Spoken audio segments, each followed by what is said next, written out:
राम राम दोस्तों, मेरा नाम है महेश गुर्जर। आप लोगों का स्वागत है मेरे चैनल महेश गुर्जर ब्लॉग्स में। आज हम लोग बात करेंगे लैंगिक भेदभाव या फिर हम कह सकते हैं जेंडर डिस्क्रिमिनेशन। लैंगिक भेदभाव समाज की एक ऐसी कुरीत है जिसमें महिलाएं उन सुख सुविधाएं उस सम्मान से वंचित रहती हैं जिसका जो सुविधाएं, जो सुख, जो सम्मान पुरुष को हमारे समाज में मिलता है। तो आज हम लोग बात करने वाले हैं इसी टॉपिक पर कि जेंडर डिस्क्रिमिनेशन होता क्यों है, किन किन कारणों से होता है और इससे क्या क्या परेशानी आती है समाज में महिलाओं को, और इस परेशानी से निकलने का समाधान क्या हो सकता है, सुझाव क्या हो सकता है, वो भी हम जानेंगे आज इस वीडियो में। तो दोस्तों, लैंगिक भेदभाव क्या है? लैंगिक भेदभाव एक स्त्री पर एक तरह से हम बोल सकते हैं स्त्री पर एक तरह से अत्याचार होता है। लैंगिक भेदभाव जैसे हमारे समाज में महिला और पुरुष, यदि महिला और पुरुष में से कोई एक भी ना हो, एक व्यक्ति बोल सकते हैं, एक व्यक्ति भी ना हो, तो हमारे समाज की कल्पना करना व्यर्थ है। क्योंकि ये ठीक वैसे है, ऐसे समझते हैं, ये ठीक वैसे है जैसे बिना माचिस के दीपक, बगैर बॉल के बैट, और हम एक एग्जाम्पल और दे सकते हैं बगैर रात के दिन की कल्पना करना। तो आप लोग समझ ही गए होंगे कि हमारे जीवन में, हमारे समाज में एक महिला की भी उतनी ही अहमियत है, उतनी ही ज़रूरत है हम लोगों को जितनी कि एक पुरुष की। लेकिन ये सारी चीज़ों के जानने के बावजूद भी हम लोग आज जेंडर के ऊपर काफ़ी अपराध करते चले आए हैं। मैं किसी व्यक्ति विशेष के बारे में बात नहीं कर रहा हूँ, ना ही मैं किसी जाति या कम्युनलिज्म के बारे में बात कर रहा हूँ। मैं एक सोशल बात कर रहा हूँ कि हम लोग इस चीज़ को अभी तक इस वजह से भी, ये सब पता होने के बावजूद भी हम ये सारी चीज़ें करते चले आए हैं। तो मैं समझता हूँ ये बहुत बड़ी समस्या है हम लोगों के लिए। अब हम समझेंगे लैंगिक भेदभाव की शुरुआत कहाँ से होती है।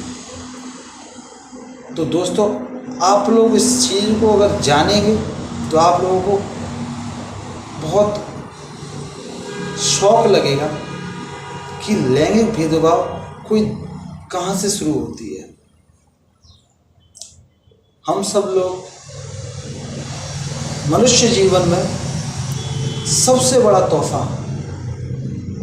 उसको, चाहे वो महिला हो या चाहे वो पुरुष हो, उसके लिए उसका परिवार होता है जहाँ उसका जन्म होता है। लेकिन अब मैं आप लोगों को जो बताने जा रहा हूँ वो चीज़ ये है कि लैंगिक भेदभाव की शुरुआत, जेंडर डिस्क्रिमिनेशन की शुरुआत कहीं और से नहीं, हमारे खुद के परिवार से होती है। जब से महिला का जन्म होता है तब से ही उसके परिवार वाले उसको हर वक्त, हर पल ये फील कराते रहते हैं कि तू एक महिला है, तू एक स्त्री है, तू एक लड़की है।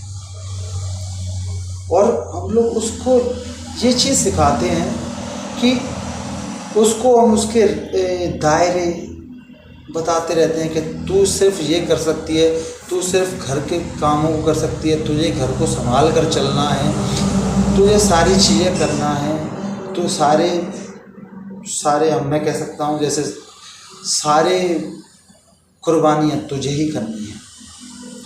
एक तरह से हम ये कह सकते हैं कि हमारा समाज पुरुष प्रधान समाज है, जिसमें महिलाओं को हमेशा सेक्रीफाइसेस करने होते हैं और पुरुषों को सेक्रीफाइसेस नहीं करने होते हैं। तो ये सारी चीज़ें होती हैं जब से महिला जन्म लेती है, जब उसी वक्त से महिला को लैंगिक भेदभाव से गुजरना पड़ता है। उसको बताया जाता है कि तू क्या कर सकती है, तेरे दायरे क्या है, ये सारी चीज़ें होती हैं। अब मैं आप लोगों को बताता हूँ पितृसत्तात्मक समाज, इसको हम ऐसे भी बोल सकते हैं पैट्रियार्चल सोसाइटी। पितृसत्तात्मक भारतीय समाज आज भी महिलाओं की क्षमताओं को लेकर उनकी आत्मनिर्भरता के सवाल पर पूर्व ग्रहों से ग्रसित है। स्त्री की कार्य क्षमता और कार्य दक्षता को लेकर तो वह इस कदर संस्कृत है कि नव आचार को लेकर उनके किसी भी प्रयास को हतोत्साहित कर दिया जाता है। देश में आम से लेकर खास व्यक्ति तक सभी में यह दृष्टिकोण व्याप्त है कि स्त्री का दायरा घर की चार दीवारी तक ही होना चाहिए। इस प्रकार, ये मैं नहीं बोला, ये मैं आपको, ये रिपोर्ट है उसके तहत बता रहा हूँ। देश में आम, जैसा कि मैंने बताया, आम से लेकर खास व्यक्ति तक लगभग सभी दृष्टिकोण व्याप्त हैं कि स्त्री का दायरा घर की चार दीवारी तक होना चाहिए। इस प्रकार यह स्पष्ट है कि ये स्त्रियों की लिंग भेद आधारित काम एवं अधीनता जैसी असमानता जैविक नहीं बल्कि सामाजिक सांस्कृतिक मूल्यों, विचारधाराओं और संस्थाओं की देन है। आज सामाजिक असमानता एक सार्वभौमिक तथ्य है और यह प्राय सभी समाजों की विशेषता रही है।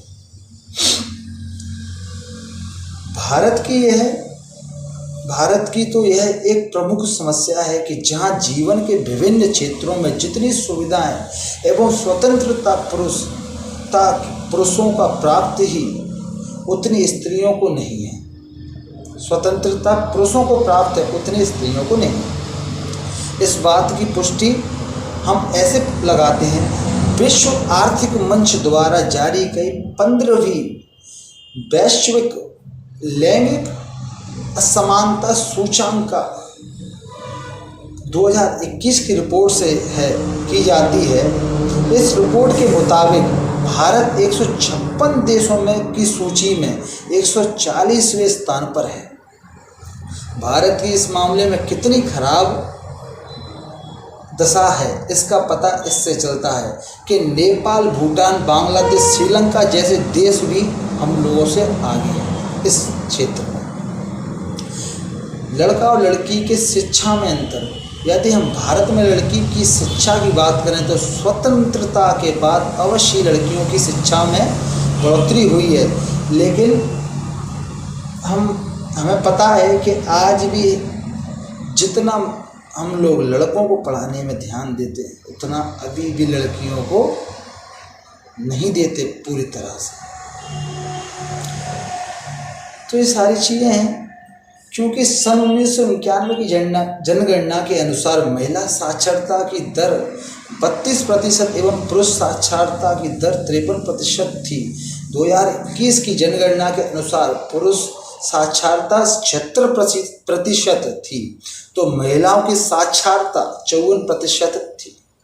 2011 की जनगणना के अनुसार पुरुष साक्षरता 82.14% एवं महिला साक्षरता 63.46% है, जिनमें आंध्र प्रदेश, बिहार, मध्य प्रदेश, राजस्थान, उत्तर प्रदेश में स्त्री पुरुष साक्षरता में 25% का अंतर है। इस सब के बावजूद भी जो लड़कियां आत्मविश्वास से शिक्षित होने से सफल हो जाती हैं और पुरुषों के समक्ष अपना विकास करना चाहती हैं, उन्हें पुरुषों के समाज में उचित सम्मान तक नहीं मिलता। यहाँ तक कि नौकरियाँ में नौकरियों में महिला कर्मचारियों को पुरुषों के मुकाबले कम वेतन मिलता है। इस बात की पुष्टि लिंक्डइन अपॉर्चुनिटी सर्वे 2021 से होती है। इस सर्वे के अनुसार देश की 37% महिलाएं मानती हैं कि उन्हें पुरुषों की तुलना में कम वेतन मिलता है, जबकि 22% महिलाओं का कहना है कि उन्हें पुरुषों की तुलना में कम वरीयता नहीं दी जाती, मतलब इज्जत नहीं दी जाती। लड़कियों के प्रति किया जाने वाला यह भेदभाव बचपन से लेकर बुढ़ापे तक चलता है। शहरी क्षेत्रों की अपेक्षा ग्रामीण क्षेत्रों में यह भेदभाव अधिक देखने को मिलता है। अनुमान है कि भारत में हर छठी महिला की मृत्यु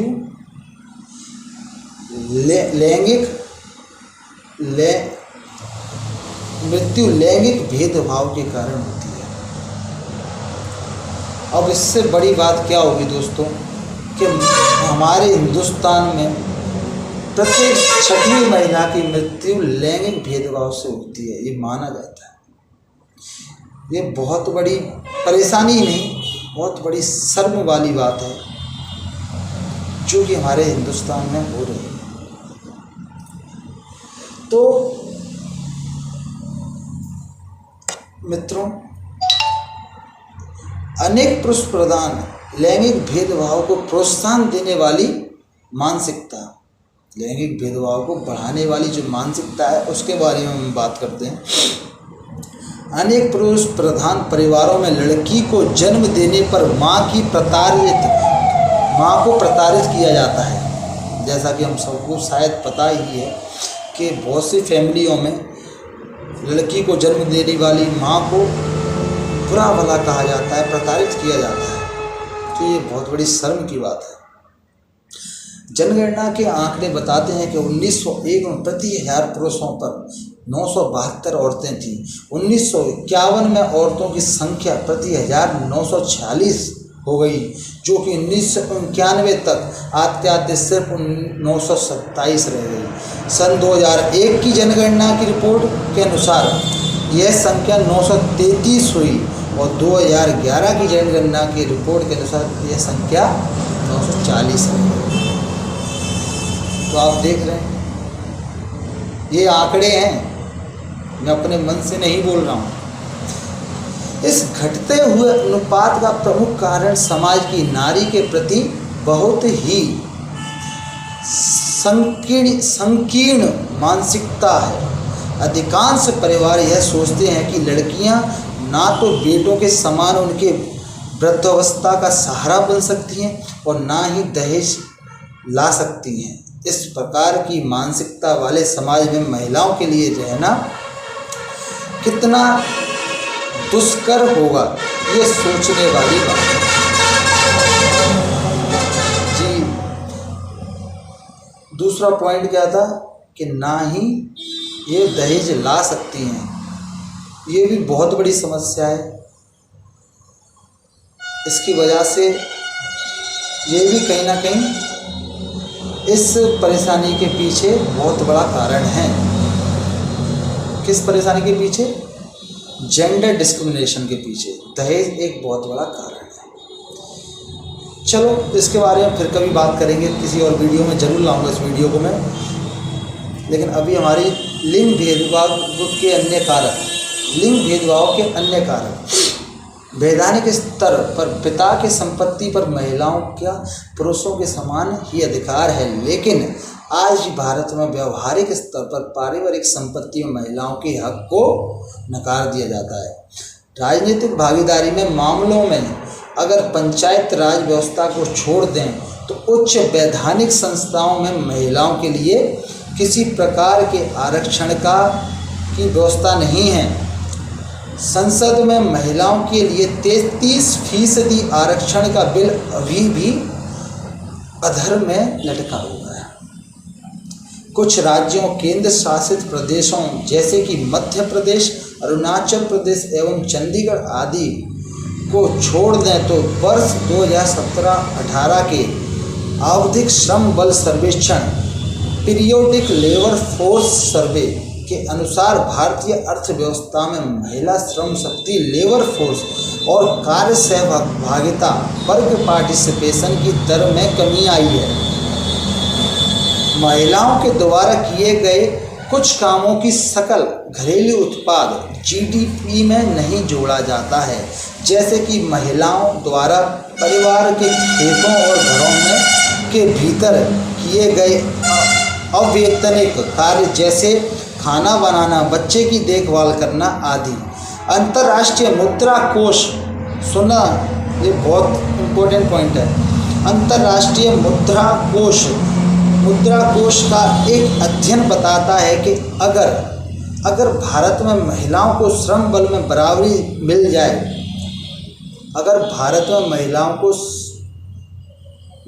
को श्रम बल में बराबरी मिल जाए तो जीडीपी में 27% तक का इजाफा हो सकता है। एक बार फिर से दोहराऊंगा, अंतर्राष्ट्रीय मुद्रा कोष का एक अध्ययन बताता है कि अगर भारत में महिलाओं को श्रम बल में बराबरी मिल जाए तो दोस्तों जीडीपी में 27% तक का इजाफा हो सकता है।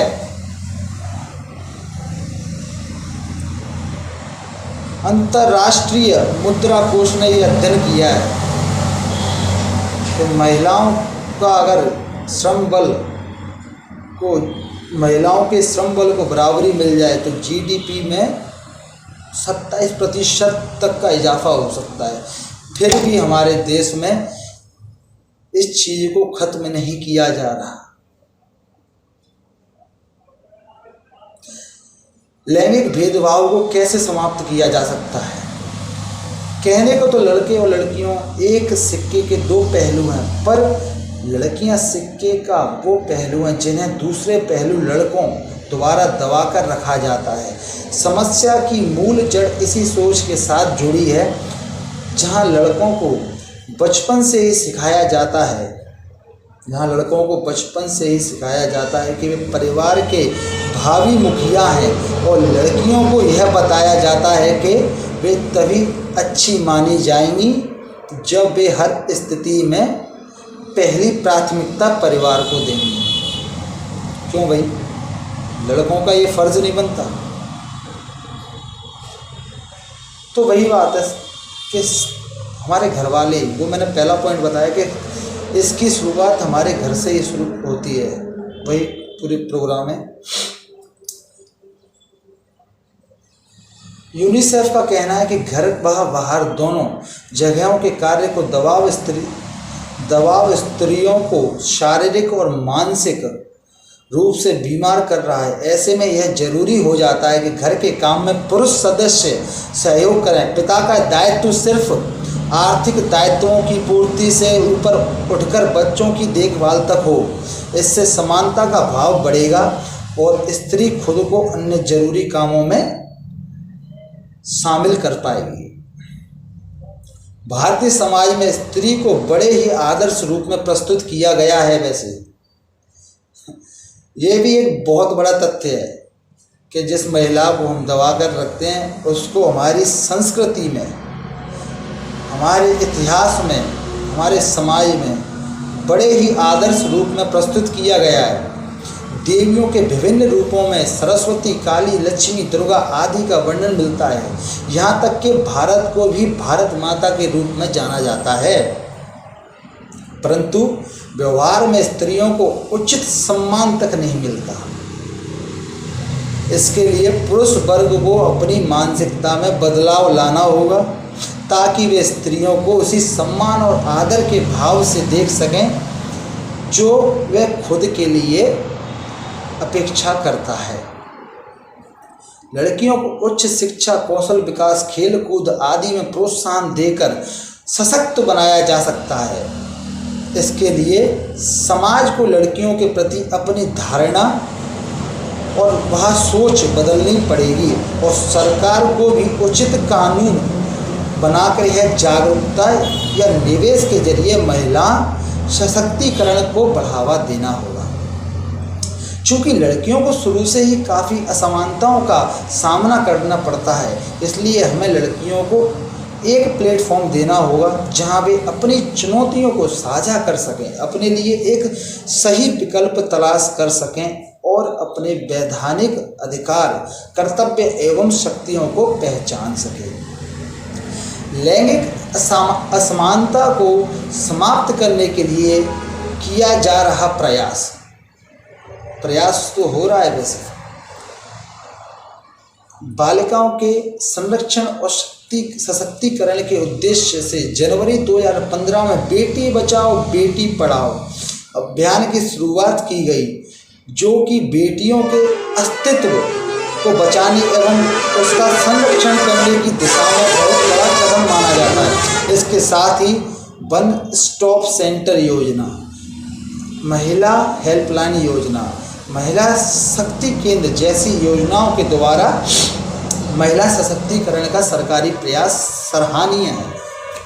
सरकारी योजनाओं का लाभ सीधे महिलाओं तक पहुँचे, इसके लिए जेंडर बजटिंग का चलन बढ़ रहा है। दरअसल जब किसी देश के बजट में महिला सशक्तिकरण के लिए अलग से धन आवंटित किया जाए तो उसे जेंडर बजटिंग कहा जाता है।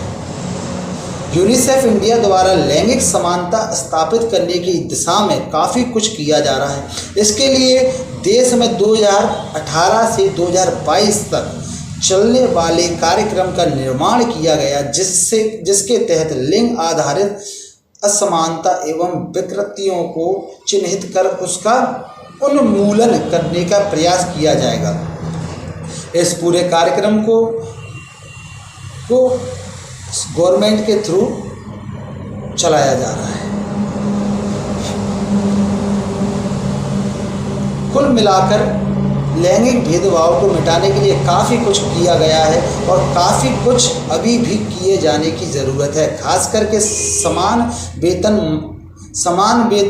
मातृत्व, उद्यमिता, संपत्ति और पेंशन जैसे मामलों में लैंगिक भेदभाव को खत्म करने के लिए आगे कड़े प्रयत्न करने होंगे।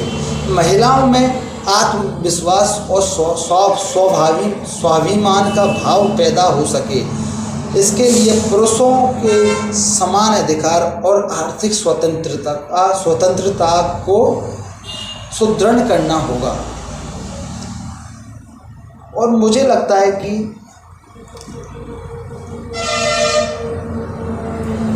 पुरुषों को सरकार तो हमारी मुझे लगता है कि सरकार ने तो बहुत से कदम उठाए हैं। अब कुछ दायित्व हम लोगों का भी बनता है कि हम लोगों को खुद से प्रयास करने चाहिए। यदि हमें ऐसा कोई केस दिखता है तो हम सबको उसका डट कर विरोध करना चाहिए, ना कि ये सोचना चाहिए कि वो तो उसके घर की समस्या, वो दूसरी महिला की समस्या, हम जाएंगे तो हम और फंस जाएंगे। तो दोस्तों मेरी आप लोगों से यह विनती है कि ऐसा ना सोचें, क्योंकि ऐसा आपके सोचने से एक महिला का जीवन नरक हो रहा है जीते जी। यदि आपकी एक छोटी सी मदद उसके लिए हो जाए तो उस महिला का जीवन सुधर सकता है, उस बेटी का जीवन सुधर सकता है, उस बहन का जीवन सुधर सकता है। तो दोस्तों मेरी आप लोगों से विनती है, यदि आप लोग इस वीडियो को ज़्यादा से ज़्यादा शेयर करें, इतना शेयर करें कि हर हिंदुस्तानी इस वीडियो को देखे और हर हिंदुस्तानी को समझ सके कि हमारी महिलाओं पर कितना आरोप हो रहा है, कितने दर्द से वो गुजर रही है। क्योंकि बहुत से लोगों को पता ही नहीं है कि क्या क्या चीज़ें हो रही हैं। इसलिए मैं ये चाहता हूँ दोस्तों, इस वीडियो को ज़्यादा से ज़्यादा शेयर करें। सब्सक्राइब और लाइक का मैं कभी बोलता नहीं हूँ, लेकिन मैं शेयर करने के लिए बोल रहा हूँ कि ज़्यादा से ज़्यादा इस वीडियो को शेयर करें, क्योंकि मैं ज़्यादातर सोशल इश्यूज़ पर ही वीडियो बनाता हूँ। तो दोस्तों मेरी सिर्फ यही सोच रहती है कि हम क्या पता मेरी वीडियो बनाने से किसी के दिल और दिमाग में मेरी बात घर कर जाए, तो वो उसके लिए कोई मुहिम चालू कर दे। और दोस्तों मैं भी इस मुहिम में काम कर रहा हूँ। यदि आप लोगों पे कोई भी इसमें जुड़ना चाहे तो नीचे कमेंट कर सकता है इस वीडियो में, फिर हम लोग साथ मिलकर और कहते हैं ना दोस्तों, बूंद बूंद से घड़ा भरता है।